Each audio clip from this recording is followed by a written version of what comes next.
fleeing from Methven.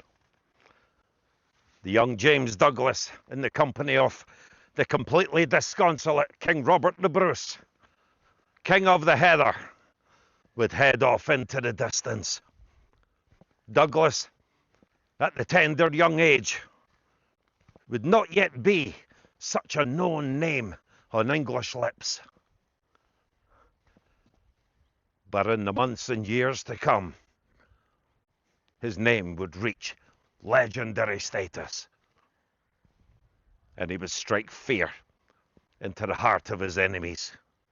James Douglas, Robert Bruce and their party ride into the distance and into legend. At this time mocked as King of the Heather, outlaws, cast-outs, men with no hope, and unknown to them, a severe time of trial that would test every fibre of resilience within the human soul.